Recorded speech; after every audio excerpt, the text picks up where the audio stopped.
pessoal, eu sou o Rodrigo. Tudo bem? Eu sou o Celso, mais um Nós do Trânsito. Pois é, e dessa vez a gente vai falar sobre umas coisas divertidas, né?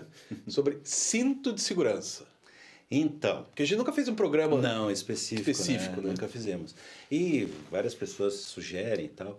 E é importante porque o cinto de segurança, embora não seja nenhuma novidade, ele, no Brasil, ele é um sucesso no banco da frente, a maioria usa, e um fracasso escandaloso no banco de trás. A maioria não usa. E eu atribuo isso, sei lá, dizem que o marceneiro só tem como ferramenta martelo, então todo problema para ele é prego. Sim. Como eu sou da área de educação para prevenção, a minha tendência é pensar que a educação poderia resolver isso. Eu acho que a educação resolve tudo. Então. Mas eu sou professor, né? Então, nós dois temos esse fenômeno que acontece aí das pessoas usar cinto no banco da frente e não usar no banco de trás, é por uma falha de educação, na minha perspectiva. Porque você pergunta assim para a pessoa... eu vou contar um exemplo bem típico. Eu fiz vários testes com táxi. Recentemente, alguns com Uber. É a mesma lógica. Eu chego no táxi, motorista profissional, né? Sim. Esse cara sabe tudo. Se eu não colocar o cinto, em 90% das situações, na maioria absoluta das vezes, o motorista diz assim, o senhor tem que botar o cinto. E aí eu pergunto, eu fiz isso repetidas vezes, né? Então tem uma boa média. Eu disse assim, não, mas eu não quero botar o cinto. Não, mas o senhor tem que botar o cinto. O que acontece se eu não botar o cinto?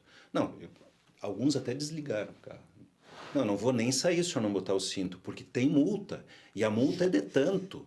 E o responsável sou eu, que sou motorista. Quer dizer, o cara sabe. Sim. Aí eu digo assim, então vamos fazer o seguinte, eu vou sentar atrás. Posso? Pode. Daí eu fiz isso várias vezes, sento atrás.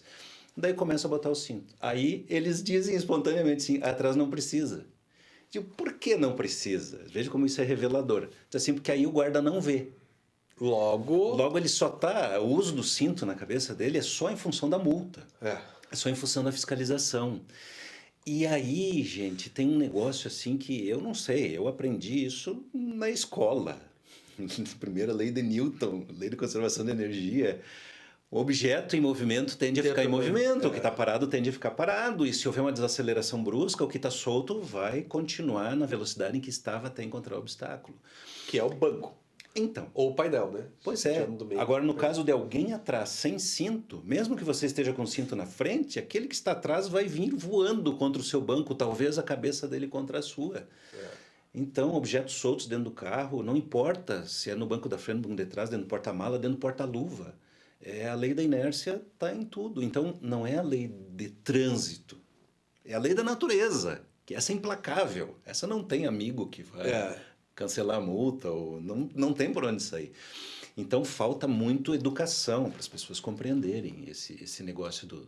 Por que é obrigatório usar cinto de segurança? Se soubessem disso, usariam tanto na frente quanto atrás. Mas eu tô vendo, pelo menos ultimamente tenho percebido assim, que pelo menos a molecada, as crianças e tal, estão usando o cinto mesmo atrás. Então tá acontecendo. Acho que esse esquema da cadeirinha meio que fez a molecada ficar mais esperta. Isso mesmo. É só começar a falar do assunto, algumas poucas campanhas, porque... Educação de trânsito mesmo nas escolas é que outro gato pingado. Mas a gente pensar nesse negócio da cadeirinha, mas dá efeito. Pensando na cadeirinha, que daí a cadeirinha está lá, você tem o cinto. Quase que naturalmente, claro que nada é natural no mundo, tudo é cultural, mas se você tirou a cadeirinha porque a criança cresceu, naturalmente ela vai puxar o cinto. Sim, porque ela já se habituou. Então presume-se que daqui a uns 10 anos... Isso vai estar diferente. Isso vai estar diferente. Eu também acho. Assim, a minha avó, por exemplo, ela odiava usar cinto de segurança. Então, o cinto... Você puxa aqui, né? Ela puxava aqui. Só pro guarda ver. Vó, pra que isso? Não. Porque... E daí ela vinha com uma desculpa ótima. Mas uma vez o cara caiu no lago... Não conseguiu. E não conseguiu se soltar. Muita gente usa isso. Isso. Daí tá. E quantos lagos você vê por aqui? No meio da cidade, assim. Qual é a chance dele? Não importa. E morreu sem usar o cinto. Não morreu por isso, né? Ela morreu de outra coisa, mas morreu sem usar o cinto. Mas é o tipo de coisa assim, né? Você, sei lá, existe tomada e a flechinha, né? O macho e a fêmea para você ligar o eletrodoméstico lá, né? Seria como você se aventurar a dispensar isso e cada vez que precisar ligar o liquidificador, vai lá e emenda o fiozinho descascado. Para quê? Pois é. Para quê? Se tem um equipamento que faz isso. Ah, mas não é confortável. Caramba, desconfortável é enfiar o nariz no painel ou não é? Né? Eu uso sempre uma historinha da caixa de ovos. Sim. A história da caixa de ovos é a seguinte, é uma analogia. Dizem que tinha um granjeiro lá que produzia muitos ovos na sua granja e, obviamente, que não tem consumo ali. Ele produz justamente para vender para um distribuidor e tal, até chegar lá na prateleira do supermercado. Ora, na prateleira do supermercado, você vai lá, se você, como eu, você abre a caixinha, olha ovo por ovo, vê se não tem um trincado, né, que às vezes tem. Põe no carrinho, do carrinho vai para o porta-malas do seu carro, né, passa pela sacola e tal, chega em casa, você tira e põe nas covinhas que tem na porta da geladeira. Tem, né? Tem aquelas covinhas, parecidas com as covinhas que tem na caixinha de ovo, certo? Certo. Então imagine a seguinte história. Acabou as caixinhas de ovo lá na granja. E deu um desespero no cara, mas as galinhas não param de botar ovo. Claro. Daqui a pouco E ele não tem que vender. E ele tem que vender e tem que escoar. E agora o que eu faço? Um vizinho dele é dono de uma fábrica de sapatos. E ofereceu para eu te empresto caixa de sapatos. É mais ou menos o mesmo tamanho e tal, beleza. E aí nem precisa imaginar muito, né? Para comparar o transporte da granja até o distribuidor, até o supermercado, até chegar na sua casa. Quantos deles estariam inteiros? Porque a caixinha de sapato não tem nenhuma estrutura ali dentro. Agora você enxergou o que eu estou falando. Sabe aquelas covinhas? Pois é. Aquela covinha na caixinha de ovo faz com que o ovo fique preso na estrutura da caixa. Se a caixa acelerar ou frear, o ovo vai junto. Na caixa de sapato, não.